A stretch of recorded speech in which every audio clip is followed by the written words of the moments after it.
ഒരു സമരം കഴിഞ്ഞെന്ന് കേരളം തിരിച്ചറിഞ്ഞിരിക്കുന്നു. എന്നിട്ടും തളർന്നുറങ്ങാത്ത രണ്ടക്ഷരങ്ങളായി VS ചരിത്രത്തിലേക്ക് ഉണർന്നെണീക്കുകയാണ്. കേരളത്തിന്റെ കണ്ണിൽ നിന്ന് മറയുന്നത് ഒരു മനുഷ്യനല്ല, ഒരു പ്രത്യയശാസ്ത്രത്തിന്റെ പ്രസ്ഥാനവൽക്കരിച്ചതും ഒത്തുതീർപ്പിനോ അപജയത്തിനോ താഴാതിരുന്നതുമായ പ്രകമ്പനമാണ്. അതറിയപ്പെട്ടിരുന്നത് VS അച്യുതാനന്ദൻ എന്ന പേരിലായിരുന്നു. പക്ഷേ VS എന്ന രണ്ടക്ഷരം മതി ആ സമരകാലത്തിന്റെ വീര്യമറിയാൻ. ഇനിയത് കേരളത്തിന്റെ ചരിത്രത്തിൽ തനിച്ചു നിൽക്കുന്ന ഒരു നക്ഷത്ര ചുവപ്പായിരിക്കും. വിട. 2006 മെയ് 18 VS കേരളത്തിന്റെ മുഖ്യമന്ത്രി ആയപ്പോൾ മലയാളികളല്ലാത്തവർക്ക് അതൊരു അതിശയമായിരുന്നു. കാരണം 82-ാം വയസ്സിൽ ഒരാൾ ആദ്യമായി മുഖ്യമന്ത്രിയായിരിക്കുന്നു. അതിനു മുൻപ് ഒരിക്കൽ പോലും ഒരു മന്ത്രി പോലും ആയിട്ടുമില്ല.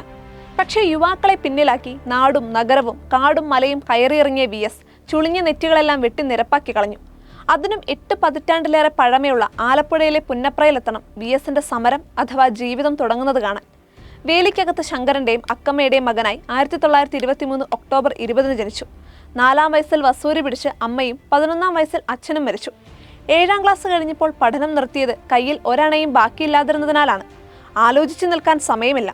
നാട്ടുംപുറത്തെ തയ്യൽക്കടയിൽ ജ്യേഷ്ഠൻ ഗംഗാധരനോടൊപ്പം തുന്നൽക്കാരനായി. പിന്നെ ആസ്പിൻവാൾ കയർ ഫാക്ടറിയിൽ തൊഴിലാളിയായപ്പോൾ വയസ്സ് 15. പണിയെടുത്ത് മടുത്തെങ്കിലും സന്തോഷിക്കാൻ മാത്രം കൂലിയില്ല. 16-ാം വയസ്സിൽ സഹപ്രവർത്തകരെ സംഘടിപ്പിച്ച് കൂലി കൂട്ടിച്ചൊതിച്ചു.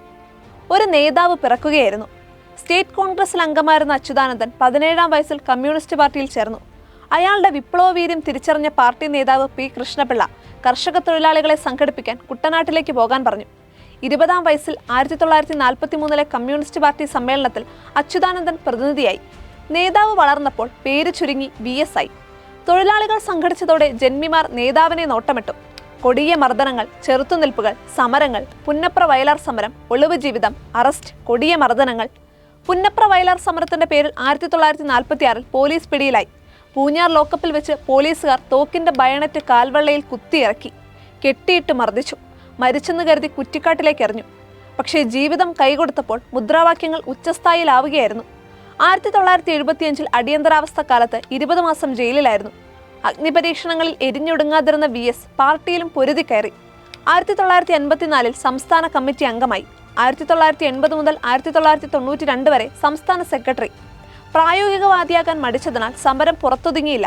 സ്വന്തം പാർട്ടിയുടെ ദുഷ്കരമായ വേലിക്കകത്തേക്കും വ്യാപിച്ചു. അടിയുറച്ച കമ്മ്യൂണിസ്റ്റ് പ്രതിബദ്ധത അപജയങ്ങളെന്ന് തോന്നിയതിനെയൊക്കെ ചോദ്യം ചെയ്തു. 2009 പാർട്ടി പോളിറ്റ് ബ്യൂറോയിൽ നിന്ന് പുറത്താക്കി. 1965 മുതൽ 2016 വരെ 10 നിയമസഭാ തെരഞ്ഞെടുപ്പുകളിൽ VS മത്സരിച്ചു. 65 അമ്പലപ്പുഴയിലായിരുന്നു തുടക്കം. ആദ്യ മത്സരത്തിൽ കോൺഗ്രസിലെ KS കൃഷ്ണകുറുപ്പിനോട് പരാജയപ്പെട്ടു. പക്ഷേ 67-ലും 70-ലും അതേ മണ്ഡലത്തിൽ നിന്ന് വിജയിച്ചു. 77-ൽ RSPയുടെ കുമാരപിള്ളയോട് പരാജയപ്പെട്ടു. 91-ൽ മാരാരിക്കുളത്ത് വിജയിച്ചെങ്കിലും 96-ൽ പരാജയപ്പെട്ടു. 2001-ൽ മലമ്പുഴയിൽ നിന്ന് വിജയിച്ച VS പ്രതിപക്ഷ നേതാവായി. 2006-ൽ മലമ്പുഴയിൽ നിന്ന് വിജയിച്ച് മുഖ്യമന്ത്രിയായി. പിന്നീട് 2011-ലും 2016-ലും മലമ്പുഴയിൽ നിന്ന് തന്നെ വിജയിച്ചു. 2016 മുതൽ 2021 ജനുവരി 31 വരെ ഭരണപരിഷ്കാര കമ്മീഷൻ അധ്യക്ഷനായിരുന്നു. CPM മുഖപത്രമായ ദേശാഭിമാനിയുടെയും സൈദ്ധാന്തിക പ്രസിദ്ധീകരണമായ ചിന്തയുടെയും പത്രാധിപരായും പ്രവർത്തിച്ചിട്ടുണ്ട്. ഇതും ഇതിലേറെയും അടയാളങ്ങൾ അവശേഷിപ്പിച്ചാണ് VS പോകുന്നത്. 1964-ൽ അവിഭക്ത കമ്മ്യൂണിസ്റ്റ് പാർട്ടിയുടെ കേന്ദ്ര കമ്മിറ്റിയിൽ നിന്ന് ഇറങ്ങിപ്പോയി CPM രൂപീകരിച്ച 32 പേരിൽ അവസാനത്തെയാൾ. പാർട്ടി വിരുദ്ധമോ ജനകീയ വിരുദ്ധമോ ആകുമെന്നറിഞ്ഞിട്ടും ശരിയെന്ന് തോന്നിയ കാര്യങ്ങൾക്ക് ഇറങ്ങി പുറപ്പെട്ട VSന് പലപ്പോഴും തിരിച്ചു നടക്കേണ്ടി വന്നിട്ടുമുണ്ട്. 1996-97-ൽ മങ്കൊമ്പിൽ കർഷക തൊഴിലാളി യൂണിയന്റെ നേതൃത്വത്തിൽ ആരംഭിച്ച നെൽവയൽ നികത്തലിനെതിരെയുള്ള സമരം കൃഷിവെട്ടി നിരത്തലിലേക്ക് വഴിമാറിയതോടെ VSന് തിരുത്തേണ്ടി വന്നു. 2007-ൽ മൂന്നാറിലെ അനധികൃത കയ്യേറ്റങ്ങൾ ഒഴിപ്പിക്കുന്നതിന്റെ നടപടിക്രമങ്ങൾ CPI ഓഫീസ് ഒഴിപ്പിക്കുന്നതിലേക്ക് എത്തിയതോടെ VSന്റെ ദൗത്യ സംഘത്തിന് മടങ്ങേണ്ടി വന്നു. താളത്തിലായിരുന്നെങ്കിലും പരുക്കനായിരുന്നു VSന്റെ ഭാഷയും പെരുമാറ്റവും. അതിന് കാരണം തുന്നൽക്കടയിൽ നിന്ന് തുടങ്ങി നിയമനിർമ്മാണ സഭയിൽ എത്തുവോളം ചവിട്ടിക്കടക്കേണ്ടി വന്ന കല്ലും മുള്ളും നിറഞ്ഞ വഴികളാകാം. പക്ഷേ കണ്ണീരിനോളം എത്താതെ ഒതുക്കിവെച്ച വൈകാരികതകൾ ചിലപ്പോഴെങ്കിലും വിങ്ങിപ്പൊട്ടി. 2012 ജൂണിൽ കൊല്ലപ്പെട്ട TP ചന്ദ്രശേഖരന്റെ ഒഞ്ചയത്തെ വീട്ടിലെത്തി അദ്ദേഹത്തിന്റെ ഭാര്യ രമയെ ആശ്വസിപ്പിക്കുന്ന VSന്റെ ചിത്രം അത്തരമൊന്നായിരുന്നു.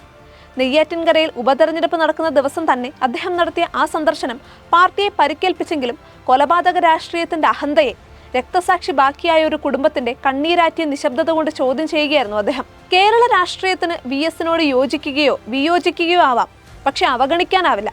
പരാജയം ഭക്ഷിച്ച് ജീവിക്കുന്നവനെന്നാണ് MN വിജയൻ VSനെ വിശേഷിപ്പിച്ചത്.